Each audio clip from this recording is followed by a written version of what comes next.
Are you a guy that was a natural boss? Because you seem like you're kind of I don't know if you would be consider yourself a black sheep in some senses, and that you felt like maybe not isolated in life, but you were marching to the beat of your own drum, and just naturally that's going to be a lonelier path than if you're. So what have you learned becoming a boss, and was that a natural transition for you, or was that shoes you really had to grow into?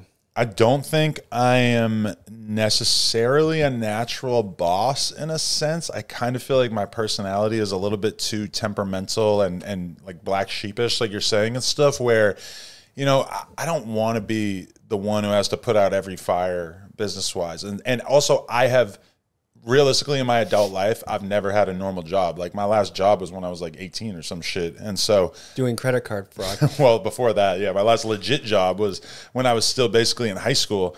So for me to like, you know, I don't know what it's like to be a person who wakes up every day and goes to a job. So I don't necessarily think I understand the predicament that a lot of the people who work for me are in. But that's why it's important. Like I have this dude, Josh, who's my brother-in-law that I hired to help run No Jumper. And he's had a bunch of shitty jobs. Like, you know, he was in the workforce for like damn near 10 years or whatever before he came to No Jumper. So I think a lot of times when I see the way that he's dealing with situations with the employees and stuff, I'm like, this is important. He's playing a very important role here because I, don't have the bandwidth when it comes to like doing all these interviews and stuff. It's very hard for me to stay tapped in on like how all the employers are feeling. So that's just like, and I think hiring is the most important thing, because if you can hire a great team that compensates for the things that are, you know, not the best about your own personality, like just being able to identify your own weaknesses and know who you have to hire is huge. Like I know that I'm never going to be able to do my own taxes. I'm never going to be able to do my own accounting. Me paying my business manager to keep track of my finances is the best fucking money that I spend every month, because now you never have a headache. I would probably be in prison if it wasn't for him, because I'm not going to be able to keep track of this shit. I can't do math. I can't, you know, it would be hard. Yeah. So one thing I'm curious about is you've been in some, let's just say, adrenaline inducing events. We were in Mexico a couple months ago, interviewing a guy that had maybe done some drug dealing. His name was Hostage. He was a friendly man, but his name was Hostage. And bam, door kicked in, 3 Mexican police, face covered, hands on your head, down on the ground. I missed this one. Whoa. So scary. Definitely the scariest moment of our life. And we were so helpless. Like you think, like when you're a guy, like, oh, if I'm in a classroom, a school shooter comes in, I'll just do this, I'll do that.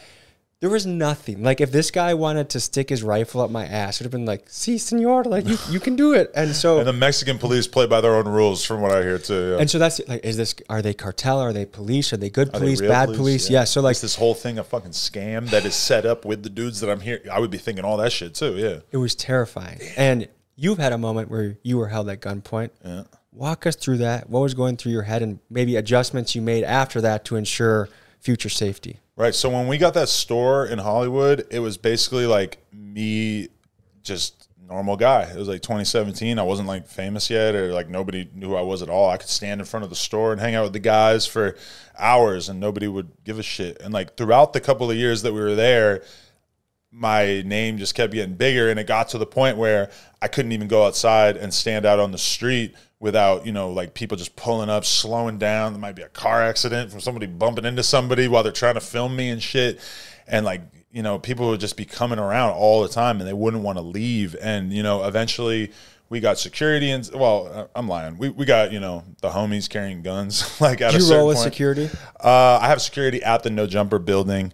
And yeah, so. Did you pick them because of their size or because their skill with a firearm? A little bit of both. He's a big ass guy with a big gun. So but it's not like former military or. I'm not sure what he was doing before this. I think he was like a football player, actually. Our security. You'll meet him at the spot. But yeah, I mean, we've had like a bunch of different like sort of more and less professional security over the years. But this particular situation, we were just in the back of the bike shop, streaming, playing people's music, smoking mad weed, high as hell, and we ordered some food. The food's showing up, and the guy who's, you know, carrying the gun basically like goes to like get the food, and while he's bringing the food in, this dude slips in through the door and runs up and like points a fucking gun at my head and says, "Give me all your money."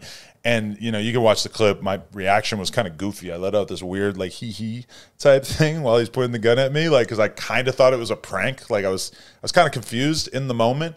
And then it turned out the gun was fake.